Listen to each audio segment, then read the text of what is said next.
We begin tonight with a silent journey to the precise point of origin, the foundation stone laid for the Washington Monument, a monument that stands not just as a vertical axis of stone and marble, but as a deep repository of secretive lore, powerful symbolism, and a quiet, almost forgotten history. Let us listen closely to the ground itself, to the heavy secrets held within the monument's massive base. Our focus rests on a specific day, July 4th, 1848. The laying of the cornerstone was not merely a public spectacle, but a meticulous, highly ritualized event steeped in the traditions of the Freemasons. George Washington himself was a master mason, and the structure dedicated to his memory was to be founded upon their deepest principles of geometry, virtue, and light. Imagine the scene, a crowd gathered in the low-lying field, but the real power was concentrated in the square space where the stone was set. The cornerstone itself was a block of white marble, nearly 24,500 pounds in weight, carefully chosen for its strength and purity. Its placement was a profound act of dedication. The date, Independence Day, carries its obvious public weight, but for those steeped in esoteric geometry, the timing was aligned to celestial and mystical significance.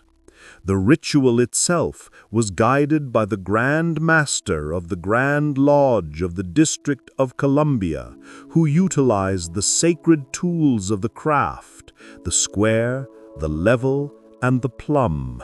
These were not decorative, they were essential. The square was used to ensure the stone was set to the true cardinal directions, aligning the monument with the geometric order of the earth and the sun, a necessary step for any obelisk dedicated to solar worship. The level ensured the stone was set perfectly horizontal, symbolizing equality and balance, and the plumb, the vertical line, foreshadowed the monument's inevitable soaring rise, symbolizing the pursuit of moral perfection and the connection between earth and heaven. Crucially, the final act of the cornerstone ceremony involved the symbolic dedication using three substances: corn, wine, and oil. Corn representing plenty and nourishment, wine symbolizing joy and refreshment, and oil representing peace, harmony, and consecration. These ancient rites imbued the stone not just with cement and mortar, but with a foundational blessing of prosperity, sanctity, and Masonic intention. The lore extends deeply into the hidden geometry of the initial foundation pit. Before the main block was lowered, the pit itself was inspected to ensure its precise dimensions reflected the geometric harmony that would guide the monument's ultimate height and taper. The exact width and depth of the foundation served as the rough ashlar, the initial unpolished state from which the towering perfect ashlar would rise. The placement of the cornerstone became the 0 point for all future measurements, a sacred starting line. Its location dictated the obelisk's alignment to the city's street grid, linking the monumental space to the overall Langfant plan, which is itself rumored to contain Masonic and esoteric layout patterns. Thus, the foundation stone quietly asserts itself, not just as a base, but as the key to the entire structure's hidden symbolic language. The stone was also sealed with a large inscribed plate detailing the date, the builders, and the dedication to George Washington. But beneath this main plate, within the cavity of the cornerstone itself, were placed the first of the monument's time capsules, small vaults containing secret histories, personal relics, and documents that only the earth and time were meant to guard. This act of sealing history within the stone itself is the first great mystery of the monument, a secret placed at the very bottom, designed to be discovered only when the entire towering work of masonry had perhaps crumbled to dust. The foundation, massive and buried, ultimately anchors the structure to the Earth's magnetic pull, giving the whole obelisk a quiet, intentional presence.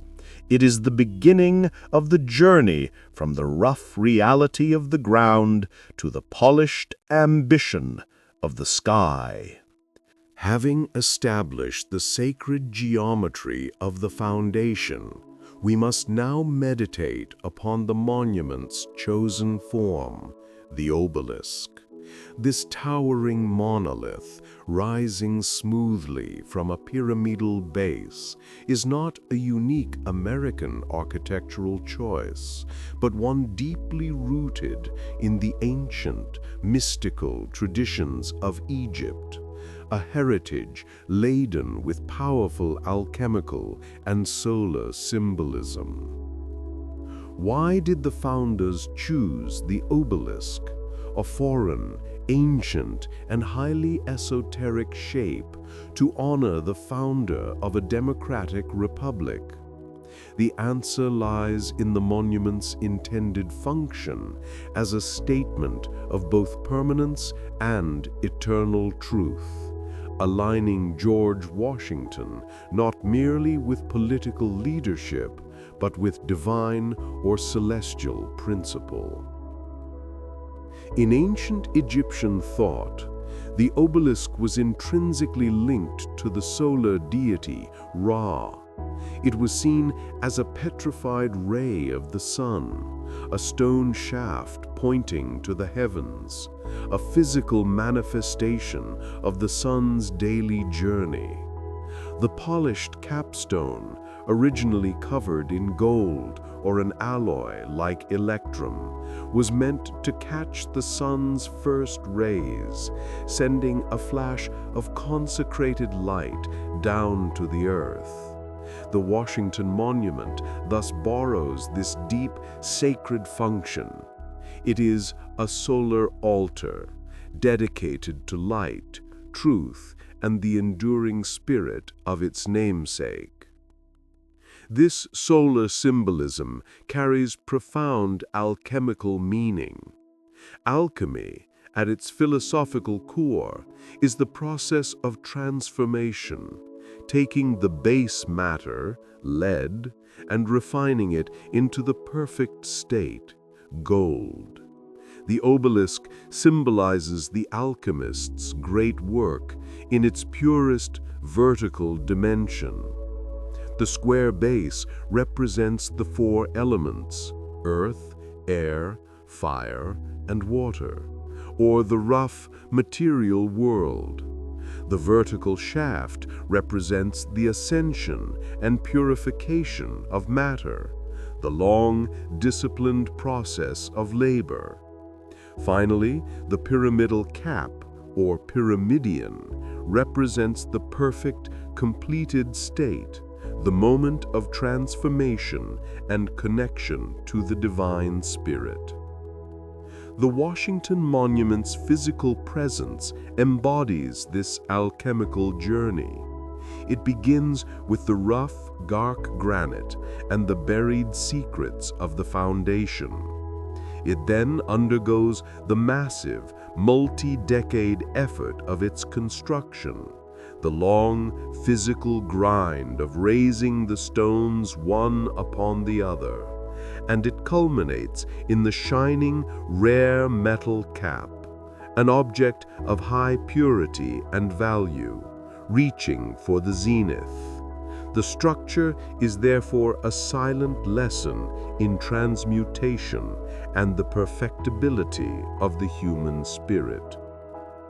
Furthermore, the obelisk holds profound meaning regarding resurrection and eternality. In ancient Egyptian mythology, the form represented the spinal column of Osiris, the god of the afterlife, symbolizing stability, rebirth, and enduring presence. By choosing this form, the architects intended for Washington's legacy to be viewed not just as historical, but as eternal, a fixed point of moral and political stability that would withstand the decay of time. The sheer verticality of the obelisk commands attention and imposes an order on the surrounding landscape. It draws the eye and the spirit upward, pulling focus from the horizontal, messy reality of the political city below. It is a constant, quiet reminder of the transcendental ideal. The builders intended it to serve as a perpetual, motionless axis mundi, a world axis, connecting the American experiment directly to ancient traditions of celestial order. This ancient, powerful symbolism rests in stark contrast to the monument's immediate modern context. It is this intentional fusion of deep, esoteric geometry with democratic political symbolism that gives the Washington Monument its unique, quiet gravity. It whispers of secrets learned in forgotten temples, now carved in stone to consecrate a new nation under an ancient, watchful sun. The obelisk is a prayer in stone, perpetually pointing to the sky, reminding all who look upon it that the highest aspirations require the purest form. The Washington Monument, from its foundation to its peak, is composed of various types of stone: marble, granite, and sandstone. But its middle section holds a unique and highly symbolic geological record: the donation stones. These nearly 200 unique stones, set into the interior walls of the shaft, represent a fascinating quiet lore, a geological and political testament to the monument's tumultuous construction and the diverse, often competing desires of the nation. Imagine the long, slow climb up the interior staircase past these stones. They are not uniform.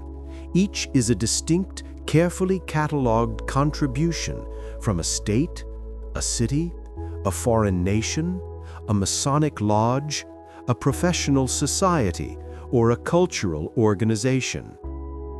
As we meditate upon these stones, we are reading a geology of American politics and belief, where every texture, color, and inscription tells a story of advocacy and spiritual dedication. The stones are a testament to the early ambition of the Washington National Monument Society, which solicited these donations to fund and symbolize national unity. But the donations also brought strange, sometimes discordant elements into the monument's sacred symmetry. Consider the stone from the ancient Temple of Concord in Rome.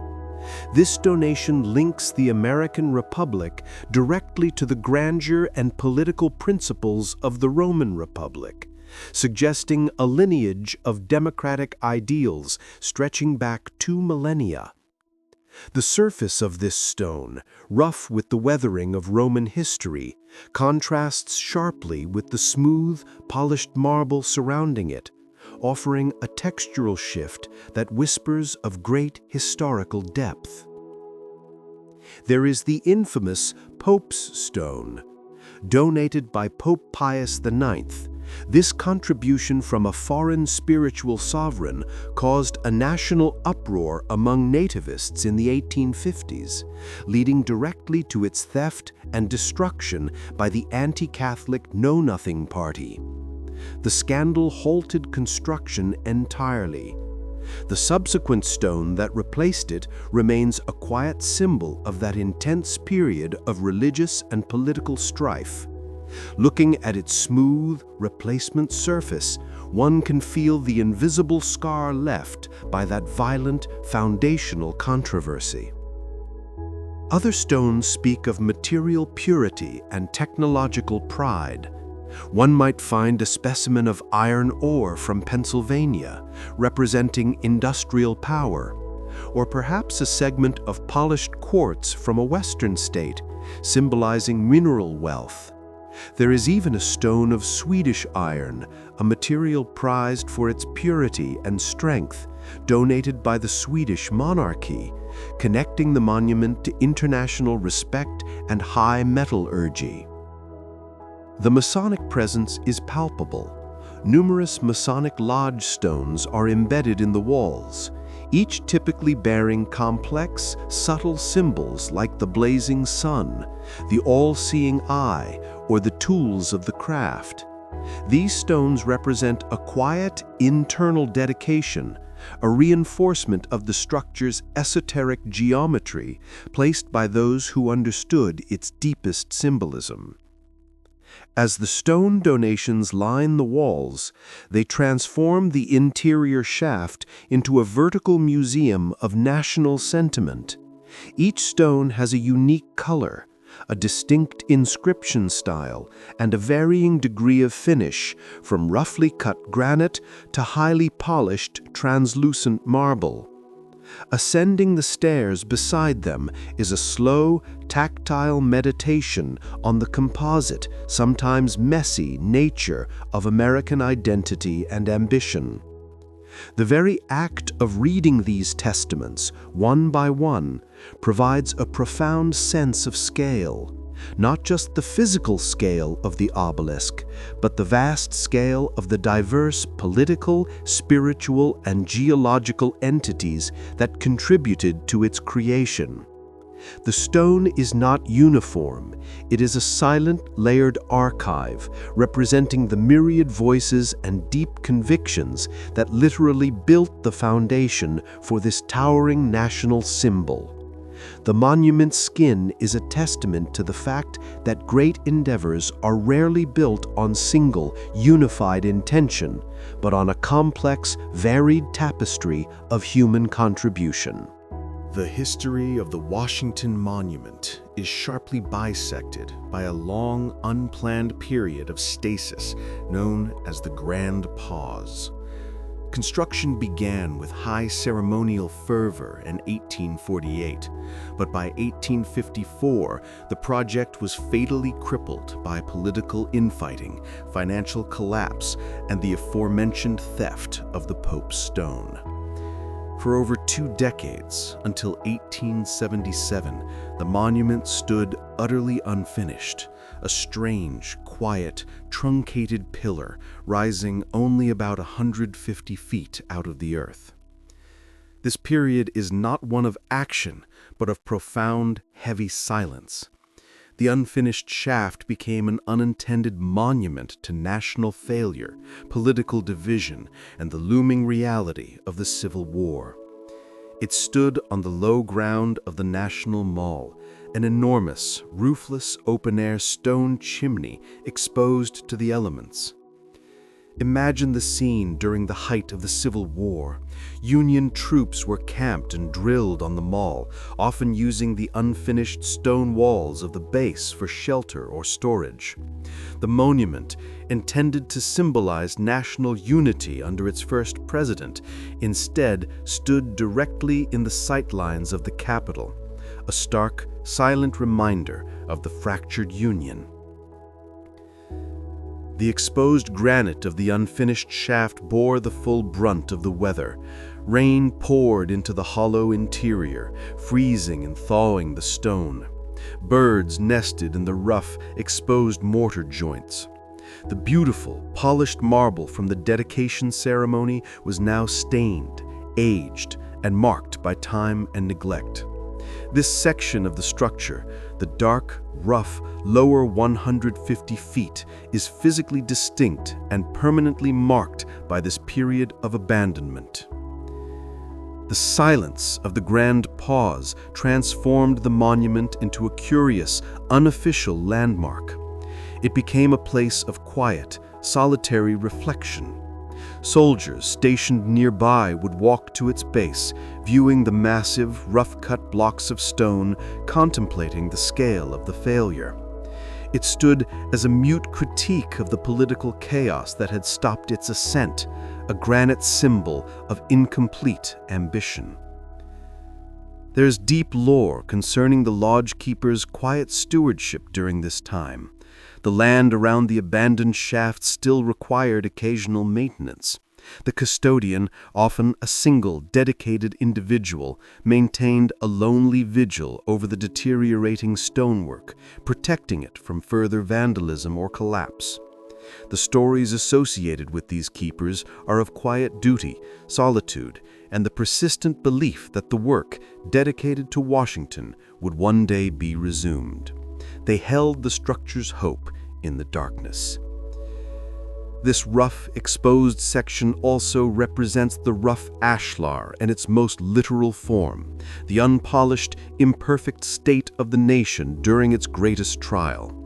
The stone is visibly different, darker, less cohesive, and structurally less sound than the perfectly white, smoothly matched marble that would rise above it 2 decades later. This visible line of separation, known as the ring, is a permanent scar, a geological representation of the Civil War's interruption. The grand pause lent the monument a profound, unexpected depth. It forced the nation to confront the fact that great ideals require sustained, unifying effort, not just initial enthusiasm. When construction finally resumed in 1877, the renewed labor was imbued with a deeper sense of national destiny and determination.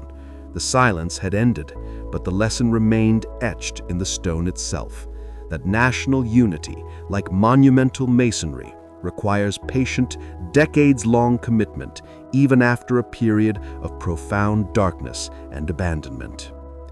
The unfinished column stands as a heavy, silent chapter in American history. Deep beneath the massive weight of the Washington Monument, within the very cavity of the cornerstone laid in 1848, rests the original time capsule.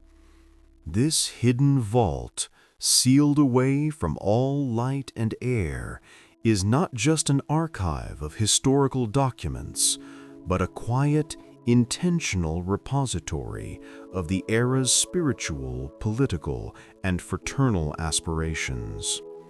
The act of burying a capsule is, in itself, a ritualistic acknowledgement of permanence. It assumes a future society capable of discovery and understanding, binding the present moment to an imagined, distant future. The contents of this vault were carefully curated by the Masonic fraternity and the Monument Society, reflecting not only the facts of the day, but the deeper, more esoteric beliefs of the builders. Imagine the capsule itself, a heavy, sealed metal box, likely copper or lead, designed to withstand the crushing weight of the marble foundation above. The items selected were small, personal, and imbued with symbolic value. The core of the contents included official documentation, copies of the Constitution of the United States, the Declaration of Independence, and the major acts of Congress pertaining to the monument's creation. These documents assert the political legitimacy and democratic ideals under which the monument was conceived. More fascinating are the Masonic relics included. These were often small tools, charters, or personal items from the Grand Masters who oversaw the ceremony. These items assert the fraternal guidance behind the project's spiritual framework, ensuring that when the capsule is eventually opened, the discoverers will recognize the enduring influence of Masonic principles upon the nation's design. There were also various newspapers of the day, foreign coins, and portraits of Washington and the building's architect, Robert Mills. The most unique items, often mentioned in the lore, include personal mementos donated by citizens attending the ceremony, lockets, small engraved plates, and perhaps even samples of textiles or grains. These quieter items tie the grand national project back to the individual citizens, giving the vault a human, intimate scale. The ritualistic purpose of burying this history must be emphasized. For the Masons, the placement of the capsule in the foundation is a powerful act of dedication to secrecy and enduring truth. The contents are sealed within the earth, shielded from public gaze, making them inviolable. This act consecrates the foundation as a silent archive, a material testament to the purity of the original intent, kept safe from the political corruption and financial strife that would soon stall the project. The lore surrounding the vault often focuses on unrecorded documents. Whispers that certain sensitive documents or personal letters were placed in the capsule without official registry, to be revealed only at the moment of discovery. These rumors enhance the monument's reputation as a repository of hidden truths, suggesting that the most important lessons are the ones that must be kept secret for centuries. The fact that this cornerstone vault has never been publicly accessed or physically seen since 1848 only magnifies its mysterious power. It sits deep below the visitor pathways, below the marble lobby, a tiny, heavy box that contains the original DNA of the monument's ambition. The quiet dignity of this sealed history is profound. While the upper walls are lined with visible, proud donation stones, the most sacred collection of historical intent rests in the darkness, under tons of granite and marble, performing its eternal duty as the silent, secure heart of the towering obelisk. The time capsule is a tangible link to the past, a whispered promise to the future, resting eternally at the very root of the nation's vertical aspiration. One of the most visually striking and narratively powerful features of the Washington Monument is the dramatic color shift, the ring, that occurs about 150 feet above the base. This geological scar is not merely a construction flaw, it represents a major historical rupture and, symbolically, a profound alchemical transformation of the monument's material being.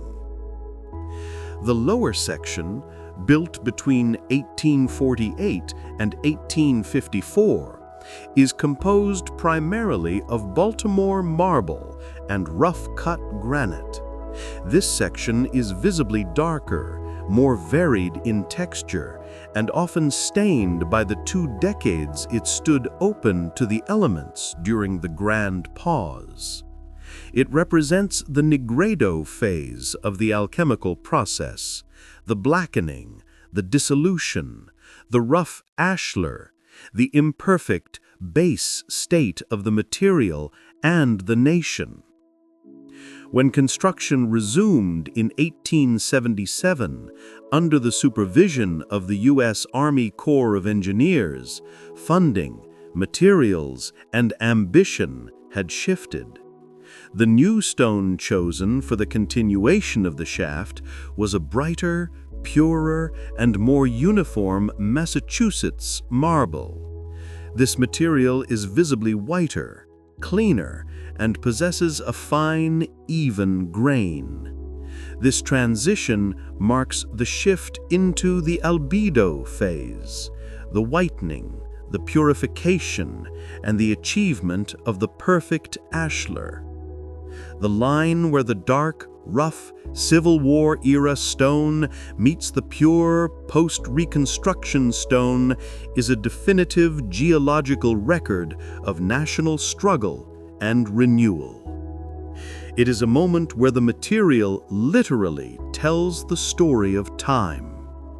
Looking up, this line is a visual horizon, separating the monument's troubled past from its unified final ascent.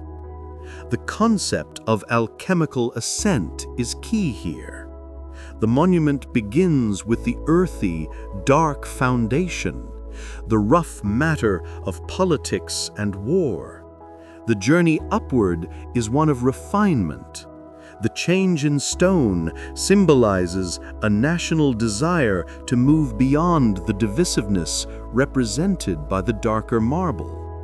The new, pure white marble signals a renewed commitment to the monumental ideal, a cleaner, stronger, and more aesthetically perfect vision of the Union.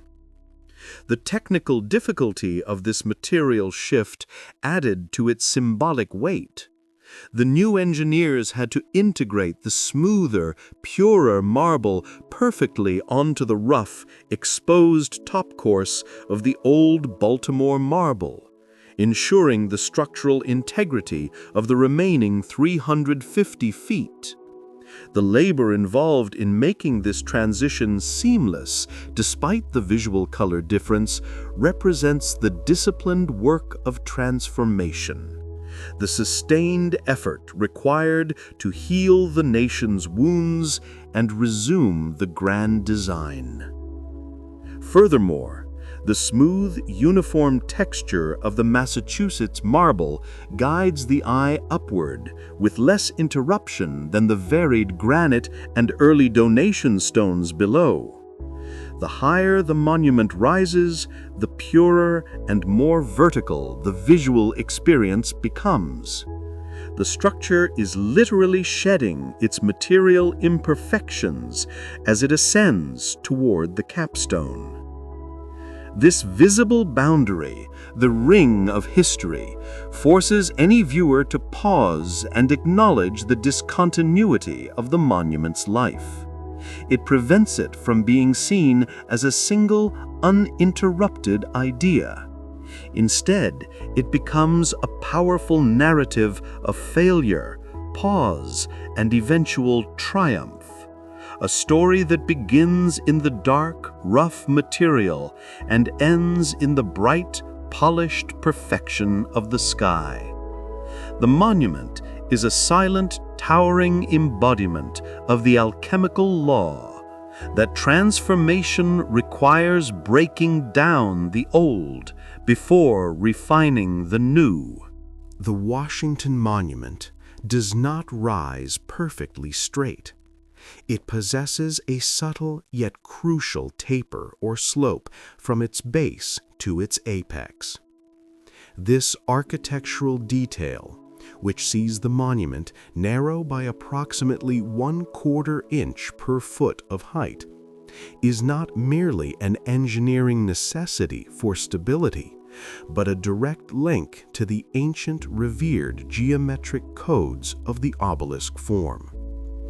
This uncanny slope is nearly imperceptible from ground level, but it is precisely what prevents the tower from looking like a modern skyscraper or a simple column.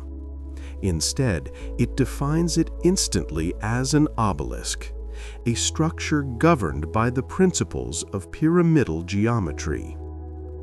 The use of this specific taper ratio is a direct homage to the ancient Egyptian builders who employed similar techniques to ensure their obelisks achieved both structural integrity against wind shear and a pleasing, soaring visual perspective. The slight slope creates an optical illusion, making the monument appear even taller and more perfectly vertical than it actually is. The lines draw the eye into the sky, creating a visual convergence that suggests infinite height. For those involved in the esoteric traditions, particularly the Masons who guided the foundation, the taper holds deep symbolic reverence. It is the geometrical expression of the ideal path to perfection. The base is broad, representing the wide, rough multitude of the material world. As the structure ascends, the walls move inward, symbolizing purification, focus, and refinement, the narrowing of the path that leads to spiritual or ethical perfection. The pyramidion, the small four-sided pyramid that forms the capstone, is the ultimate expression of this taper. All four inclined faces of the obelisk must geometrically meet at a single perfect point, often represented by the rare aluminum cap. The entire structure is fundamentally a truncated pyramid, a geometrical ideal where all lines strive toward an unseen, perfect point of convergence above. The precision of the construction required to maintain this slope over 500 feet is an engineering marvel. It necessitated constant, tedious measurement by the builders and surveyors, who had to ensure that each course of stone was slightly narrower than the one below it. This patient, precise adherence to the original ratio is an architectural ritual in itself, a decades-long commitment to maintaining the ancient sacred geometry of the form. The mystical significance of the taper is that it represents stability through intentional incompleteness. The monument doesn't just stop, it terminates in a deliberate form, the pyramidion, which acknowledges that while the work on earth may be finished, the ideal it represents continues to point toward the invisible apex in the celestial realm. The monument is complete, but the lines it projects upward are endless. Meditating on this subtle slope allows one to appreciate the quiet, disciplined ambition embedded in the design. The monument is not a static object. It is a dynamic, converging form that uses ancient geometry to anchor the national vision to a transcendental ideal of truth and eternal aspiration. The slope is the unspoken architectural secret that gives the Washington Monument its profound, quiet power. Beneath the enormous marble platform, or plinth, that forms the base of the Washington Monument, persistent rumors and quiet lore suggest the existence of sealed vaults, hidden crypts, or unused storage chambers. While publicly dismissed as urban legend, the structural logic and the secretive nature of the monument's initial design lend weight to these fascinating whispers. The base of the monument is not simply a foundation. It is a massive, complex substructure necessary to support the over 40,000 tons of stone above it. The ground level visible to the public is just the start. Beneath the marble flooring and the foundational stone courses lies a vast network of reinforced concrete and granite that distributes the immense load. The rumors of secret chambers stem partly from the monument's troubled early history.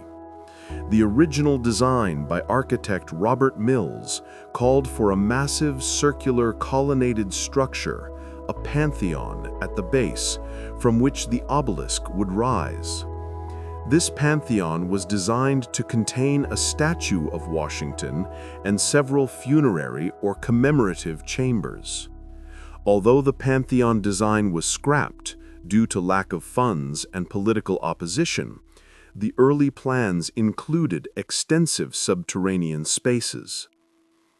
The lore suggests that when the Army Corps of Engineers took over the project in 1877, they discovered unused voids or structural gaps within the existing foundation that had been dug out or prepared for the earlier design.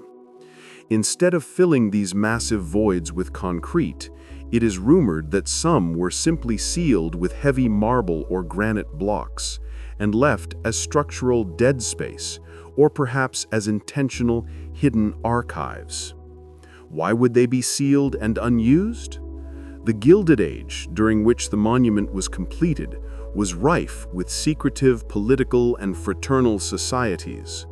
The lore posits that these societies or wealthy donors intended for the chambers beneath the plinth to serve as private, secure archives for monumental documents, perhaps relating to the nation's founding or the inner workings of various organizations. The secrecy would be assured by the immense, inaccessible weight of the world's tallest stone structure resting above them. The quiet, almost reverent tone of the rumors suggest these are not simply empty rooms, but spaces of high symbolic value, perhaps waiting for the fulfillment of an ancient prophecy or the designated moment for a secret history to be revealed. The idea of a vault beneath the vault, the cornerstone being the first vault, perfectly fits the multi-layered secrecy surrounding the monument's founding. The physical scale of the plinth makes this entirely plausible. The monument's visible base is a massive square measuring 55 feet on each side. The subterranean reinforcement extends far beyond this, suggesting a potentially vast area of prepared foundation that could easily conceal small sealed granite rooms, accessible only through obscure, bricked-up access tunnels. The quiet lore of the monument guards further solidifies these rumors.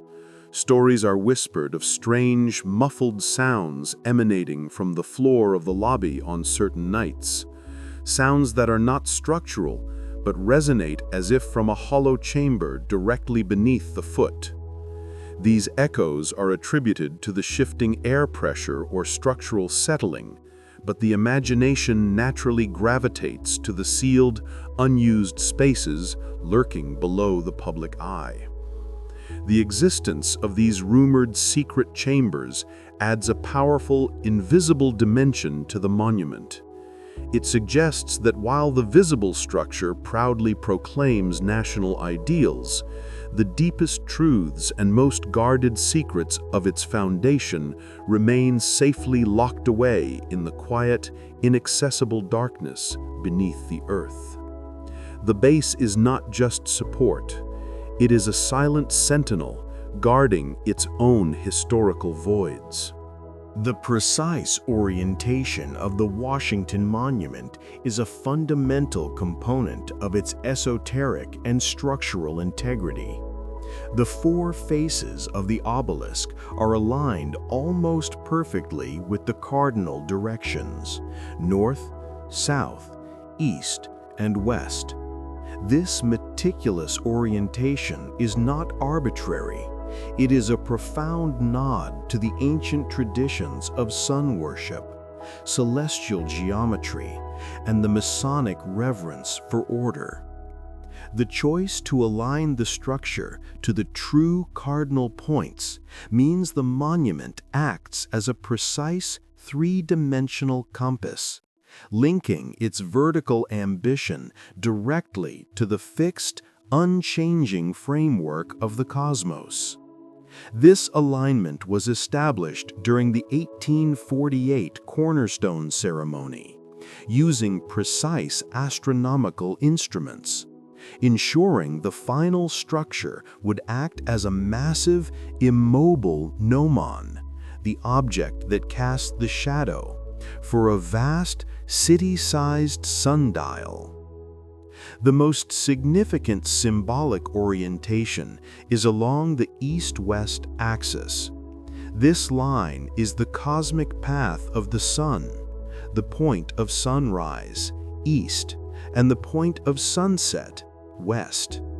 In ancient Egyptian and esoteric traditions, structures aligned along this axis represented the cycle of life, death, and resurrection, with the east being the direction of rebirth and illumination. The lore suggests that the monument's alignment was intentionally designed to interact with the sun during the equinoxes, spring and fall. During these 2 days of the year, when day and night are of equal length, the sun rises precisely in the true east and sets precisely in the true west. On these days, the light and shadow cast by the obelisk are in perfect, balanced harmony, reinforcing the Masonic principle of balance and order embodied by the level. The monument, on the equinox, performs a silent, subtle ritual of light that only the trained eye can truly appreciate. Furthermore, the alignment governs the interaction of light and shadow on the 4 distinct faces. The east face is the face of awakening, receiving the first clean light of the morning. The west face is the face of rest and reflection, receiving the dramatic, warm light of the setting sun. The engineers and designers understood that these shifting qualities of light would perpetually alter the monument's visual and emotional character throughout the day and the year. The solar geometry also dictated the placement of the original pantheon, though unfinished, and the surrounding landscape. The monument was meant to be the central axis of a much larger ceremonial layout, where lines of sight and energy flowed directly from the Capitol, through the monument, and toward the White House and the Potomac River.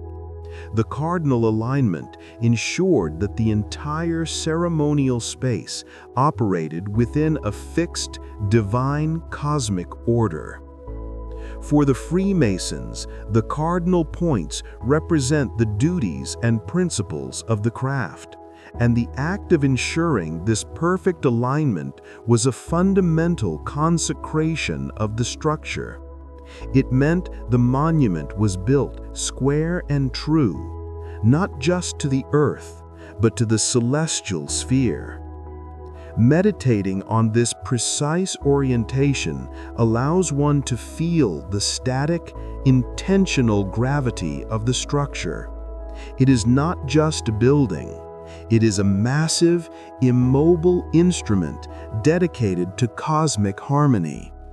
It is forever fixed to the rising and setting sun, performing a silent, hourly dance with light and shadow, reminding the entire city that political power, no matter how great, is ultimately governed by the unchanging laws of celestial geometry.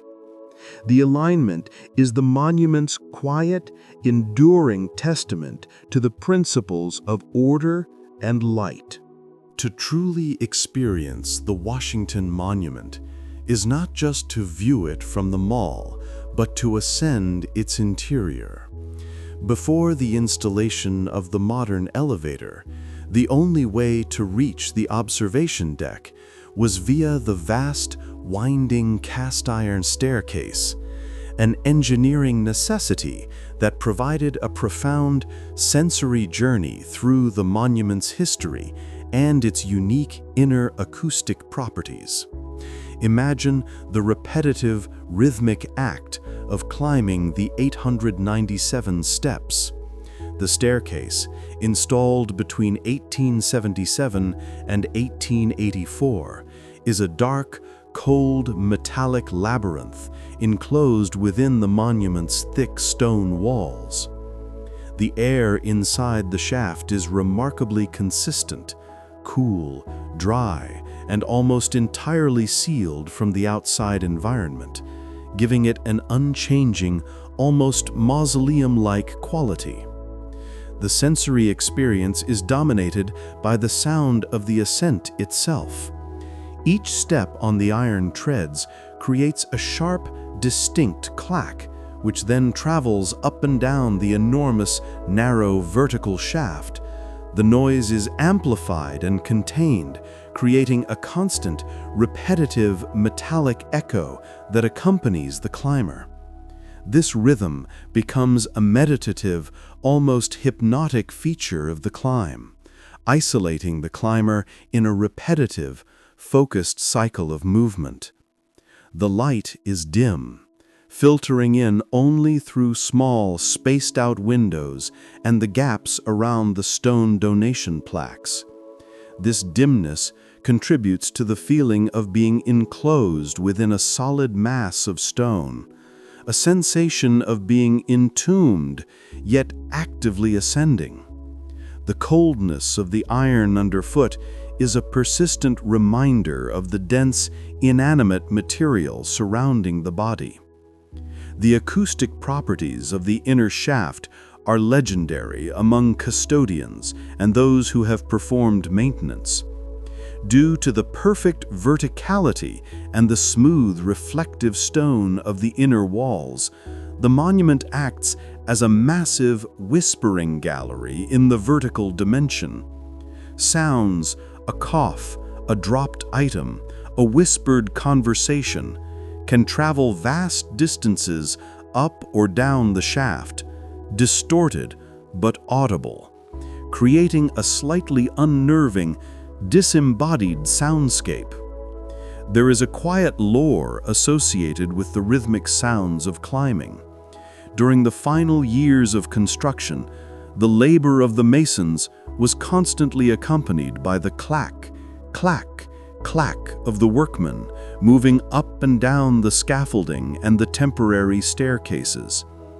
The finished iron staircase preserves this acoustic memory.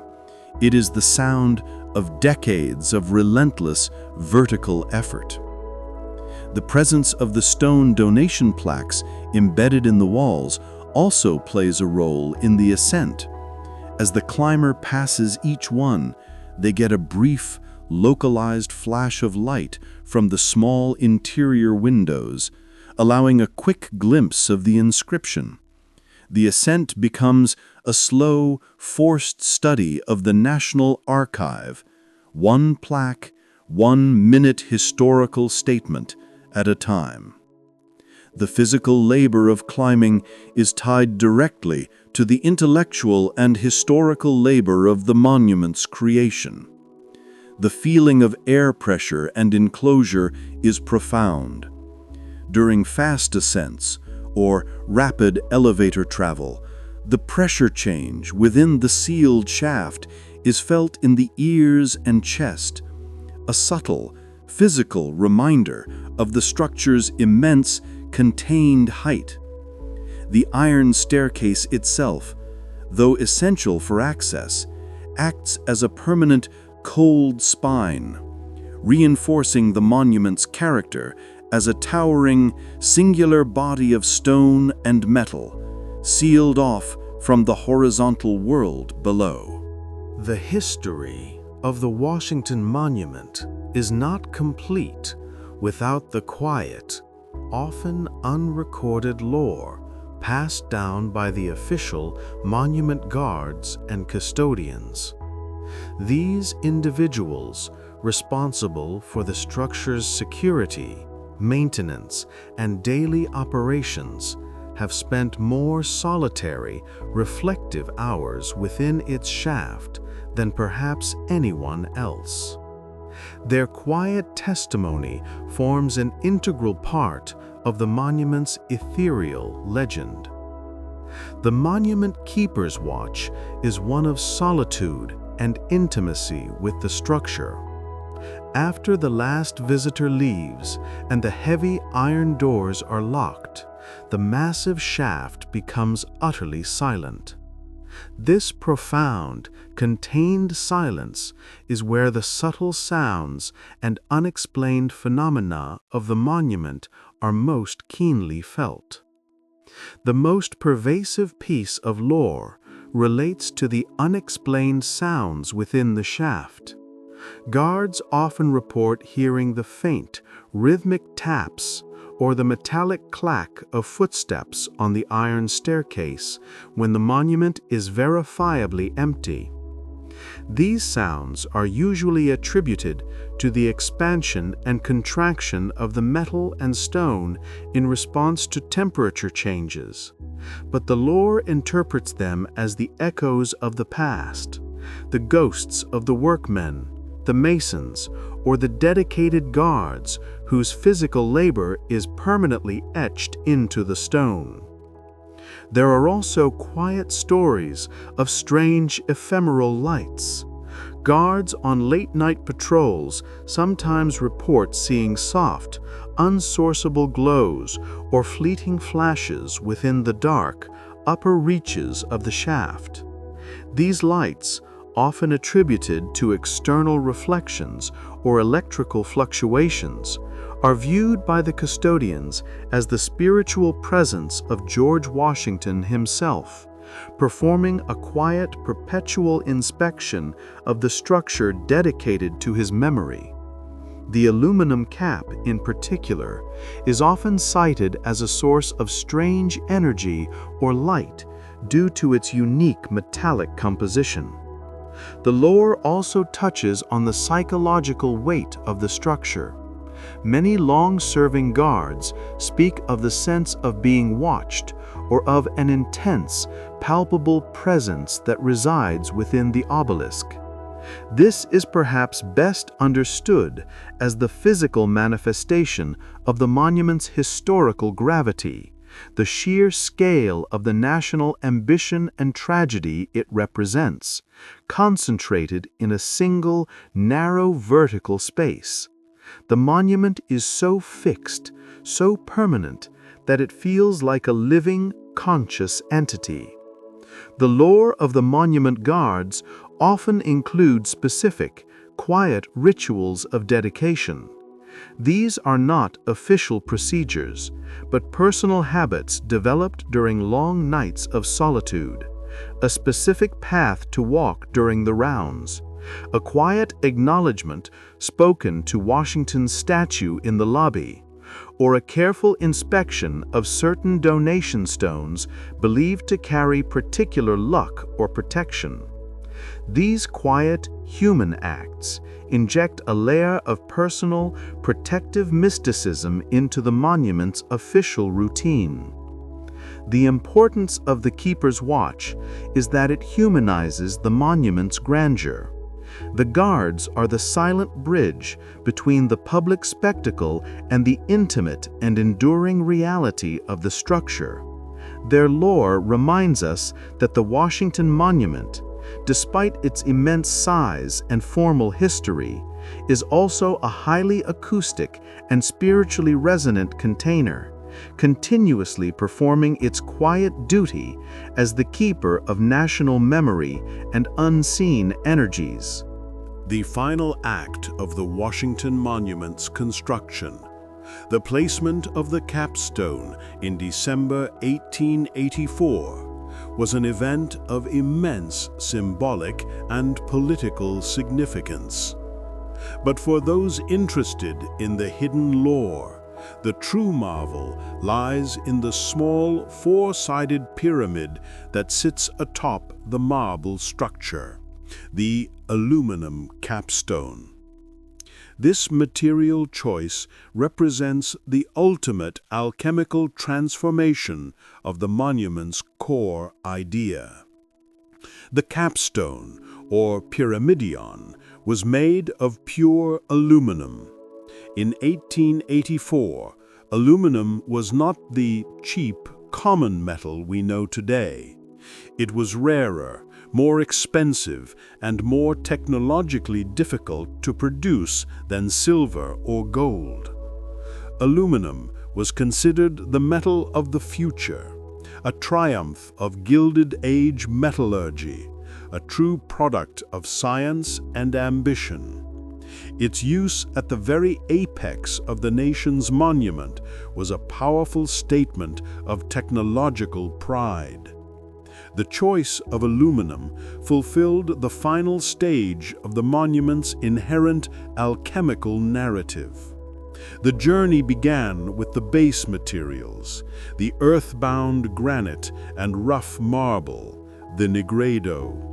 It proceeded through the immense, disciplined labor of the ascent, the albedo, and it culminated in the aluminum cap, the final transformation into the philosopher's stone or the alchemical gold, a material representing purity, permanence, and the zenith of human technological achievement.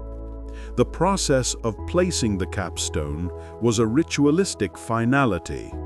On December 6, 1884, a small group of dignitaries and engineers ascended the exterior scaffolding.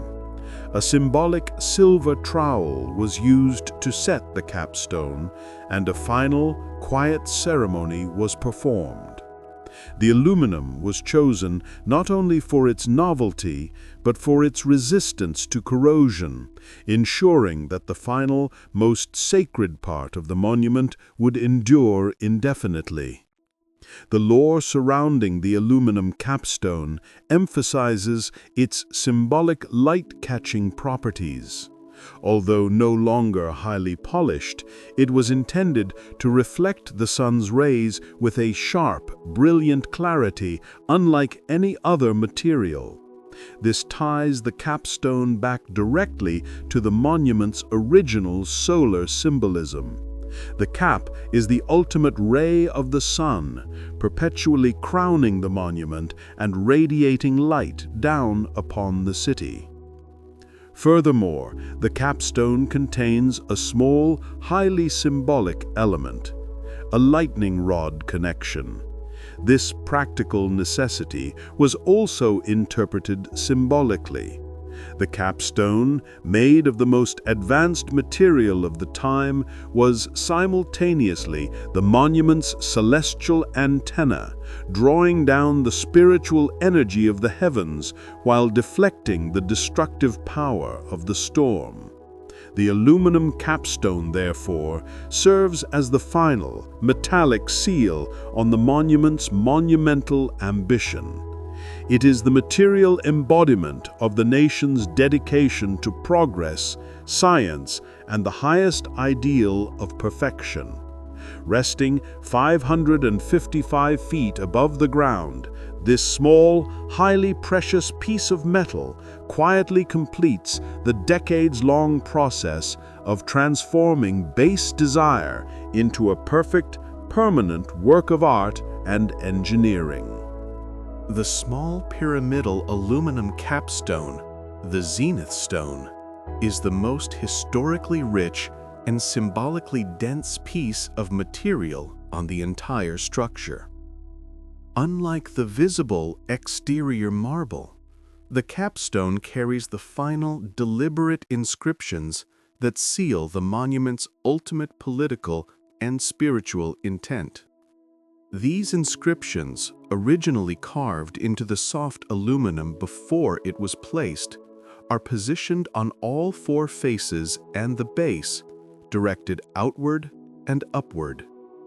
They constitute a silent, permanent record of the men, organizations, and beliefs that finally achieved the long-delayed goal. One of the most profound inscriptions is the dedication on the east face, which often gets obscured but reads in part, Laus Deo, Latin for praise be to God. This simple inscription, placed at the highest point of the national monument, firmly asserts the builder's final intent to dedicate the structure not just to political ideals, but to a divine providence. This act ties the structure to the ancient tradition of offering the highest point of a massive monument back to the celestial power. The other faces contain the names and dates of the men and organizations responsible for the final construction. The names of the primary engineers from the U.S. Army Corps of Engineers, Lieutenant Colonel Casey, etc. The dates of the final phase of construction, 1880 to 1884. The name of the manufacturer of the aluminum cap, William Frischmuth.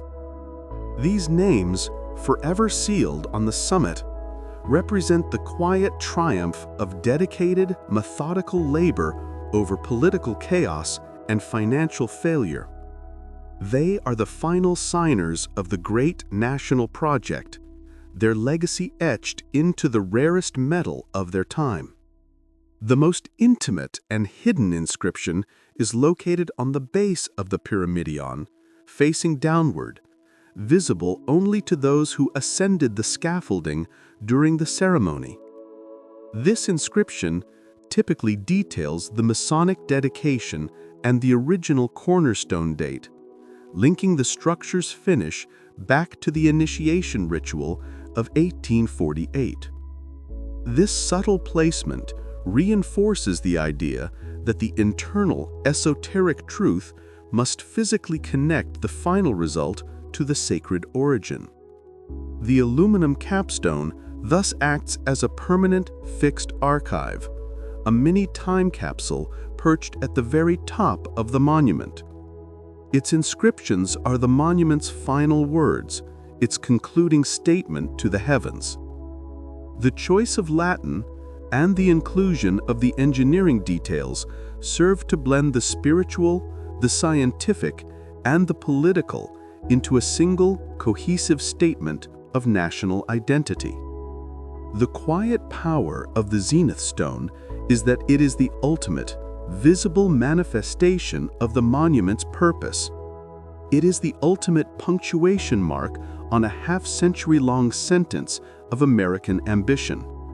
It silently confirms that the journey, from the dark, rough stone of the foundation to the rare, reflective metal cap, was always intended as a vertical quest for light, perfection, and divine recognition. Just as the monument's upper geometry commands the sky, its base is the subject of quiet, enduring lore concerning subterranean tunnels connecting it to the surrounding landscape, particularly the area known as the Ellipse and possibly the White House grounds. These rumors hint at hidden infrastructure and ceremonial design.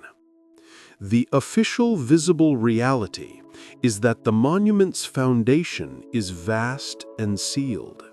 However, the period of construction coincided with a massive overhaul of Washington, D.C.'s infrastructure, including sewer lines, utility conduits, and extensive steam heating tunnels connecting federal buildings. It is logical that the monument, as a major federal project, would have been considered for inclusion in this underground network. The lore suggests the existence of unused or sealed utility tunnels branching directly off the monument's deep foundation and heading toward the nearby Ellipse Park. These tunnels were supposedly intended for ceremonial purposes or perhaps for the discreet movement of dignitaries. The ceremonial lore is particularly compelling. The monument's alignment places it on a direct line between the White House and the Jefferson Memorial, though the latter was built much later. The original L'Enfant plan emphasized such grand processional axes. The rumors posit that the tunnels were part of an uncompleted plan to allow for secret, dignified access to the monument's base during major state events, shielding officials from weather or crowds. A more fanciful but persistent legend concerns a direct, heavily reinforced tunnel connecting the monument's lowest level to the White House basement. This tunnel, in the lore, was built during the late 19th century as a high-security emergency exit or communications link, a symbol of the monument's ultimate importance to the stability of the executive branch. While officially non-existent, the sheer paranoia of the time and the monument's symbolic significance make this tale enduring. The physical reality that gives credence to these whispers is the monument's reliance on external power and water sources. While modern utilities run underground, the complex historical piping and wiring that serviced the monument during its early years likely involved subterranean access points near the base, which could easily be misunderstood for unused tunnels. The quiet knowledge that these functional conduits must exist reinforces the belief in the more secretive ceremonial pathways. The quiet investigation of the monument's base often reveals old sealed brickwork or unusual stone patterns along the lower plinth walls. These anomalies, often explained away as drainage exits or foundation patching, fuel the quiet conviction among enthusiasts that a deeper, unseen network lies beneath the marble plaza. The lore of the subterranean tunnels reinforces the monument's dual nature. It is a soaring beacon of light, but it is also deeply rooted and connected to the dark, complex infrastructure of the city it overlooks. The hidden tunnels represent the invisible threads of power and logistics that bind the vertical ideal to the horizontal reality of the nation's capital.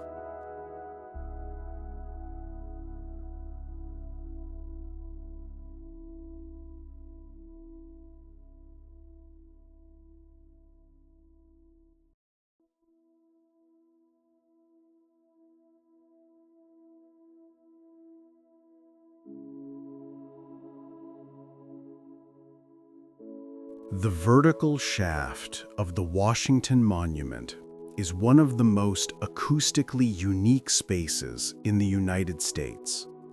Its massive height, narrow dimensions, and continuous, smooth inner walls of stone and cast iron create a distinct soundscape of enclosure, one where noise behaves in an eerie and sometimes unsettling manner.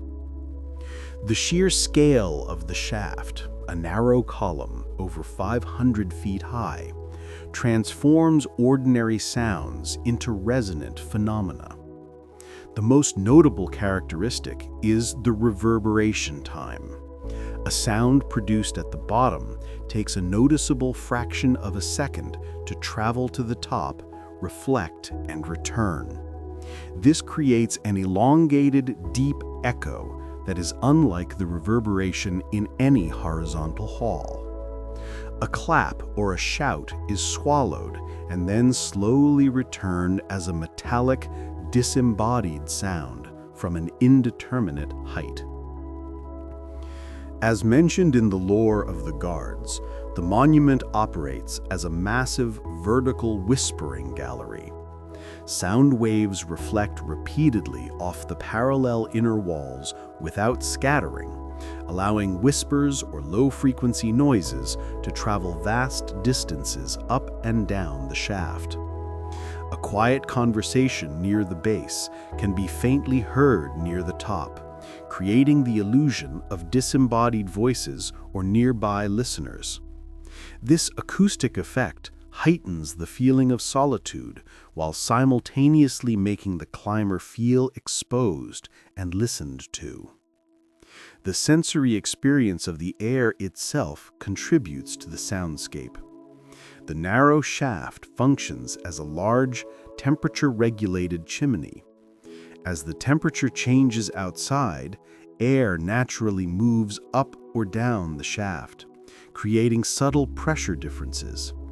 This can cause the elevator cables to hum or the iron staircase to sing with a low, mechanical drone, a natural, non-human sound that contributes to the monument's haunted lore. The uninterrupted silence of the monument when it is officially closed is a powerful acoustic vacuum. When the outside world's noise is filtered out by the thick stone walls, the only remaining sounds are those intrinsic to the structure: the subtle tick of the metal contracting, the low thump of the elevator mechanism settling, and the faint, almost imperceptible sound of the wind rubbing against the exterior joints. This deep silence allows the historical sounds, the echoes of the mason's tools, the heavy grinding of the block lifts, and the simple, repetitive sounds of manual labor are all believed to be acoustically imprinted on the walls. When the monument falls utterly silent, these acoustic shadows reappear, transforming the climbing experience into a meditation on historical labor. The whispering walls ensure that the Washington Monument is not just a visual symbol, but an oral one as well. The sounds it produces or absorbs are intrinsic part of its enduring mystery, reminding visitors that the monument's verticality is not just a visual ascent, but an acoustic journey through time. The decades-long struggle to complete the Washington Monument culminated in a single quiet, defining moment: the structural completion and the formal end of the grand design. This ritualistic conclusion involved not only the placement of the aluminum capstone, but the final, meticulous work of the engineers and the quiet acknowledgement of the monument's transformation from a construction site to a finished national object. The most significant ritual was the quiet handover from the engineers to the public body responsible for its maintenance. On December 6, 1884, after the capstone was set, the military engineers responsible for the monument's completion effectively declared their work done. This was the moment the structure ceased being a complex, dangerous, labor-intensive project and became a fixed, permanent monument. A transition marked not by ceremony, but by the cessation of work. The final labor involved meticulously dismantling the enormous scaffolding that had encased the top section for years. This was a slow, deliberate process, revealing the clean, unblemished marble shaft inch by inch. The removal of the scaffolding was the visual unveiling of the perfected form, a ritual of revelation. As the last wooden beams were lowered, the monument stood alone and unsupported for the first time, a vertical vision of flawless continuity rising from the earth. The quiet end of the grand design was achieved by the engineers' final, meticulous structural checks. Every calculation regarding wind shear, weight distribution, and plumb line accuracy had to be verified one last time. This final silent check ensured that the monument met the ultimate Masonic standard. It was square and true, certified by both celestial geometry and 19th century science.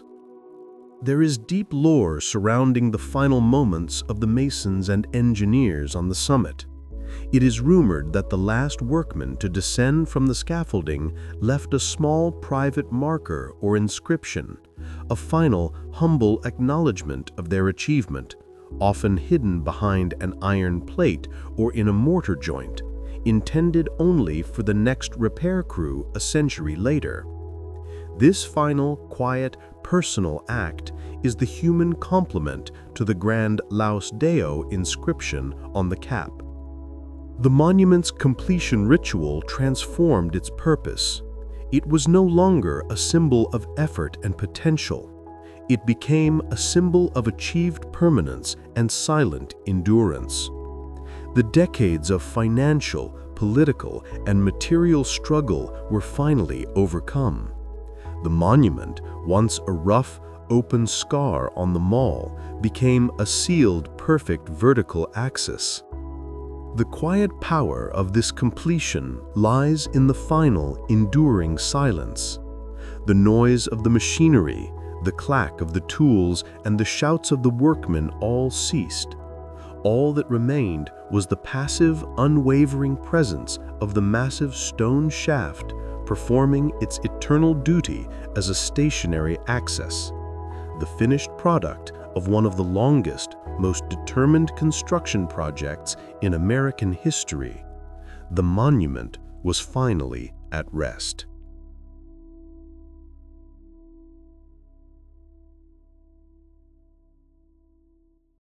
We conclude our quiet study by reflecting on the Washington Monument as a finished, eternal object, a structure engaged in a perpetual watch. Its final, perfected form, achieved through decades of struggle, transforms it from a historical construction project into a timeless symbol that silently connects the mundane earth to the transcendental sky. The monument's greatest power lies in its stark simplicity. It has no windows, save the small observation openings, no ornamentation, and no distracting features. This deliberate lack of complexity forces the eye and the mind to focus entirely on its primary function, verticality. It is a pure, unadulterated vertical axis. This verticality is the source of its symbolic power. It is a material illustration of the connection between the earth, granite, and the heavens, aluminum. The massive, weighted foundation anchors it to the reality of the nation's democratic history, while the rare, shining capstone points the national vision toward an ideal of light, truth, and enduring principle. It is the nation's spiritual plumb line. The monument performs its perpetual watch in silent contrast to the chaotic horizontal reality of Washington, D.C. The political landscape shifts, administrations rise and fall, and the buildings around it change, yet the Washington Monument remains fixed, immobile, and geometrically perfect. It is the fixed point of the city, a quiet, motionless anchor against the fluid nature of power and time.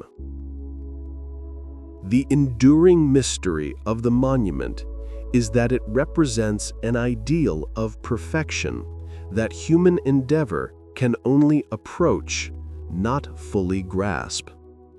The builders followed the ancient geometric laws of the obelisk with meticulous patience, yet the structure itself still bears the scars of the struggle. The ring of the grand pause, the imperfections in the stone, the human frailty of its design.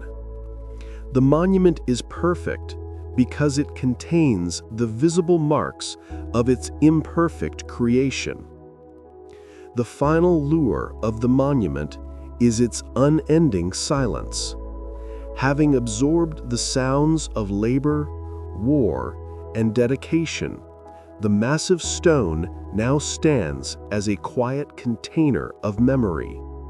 Its silence is a meditation, a permanent stillness that demands pause from the viewer. As we look up at the final, rare aluminum cap, we appreciate the quiet truth that the Washington Monument is not merely a memorial, it is a geometrical prayer carved in stone, a decades-long pursuit of light and order that stands complete, performing its perpetual duty as the fixed, vertical heart of the nation. May its enduring silence guide your thoughts to rest.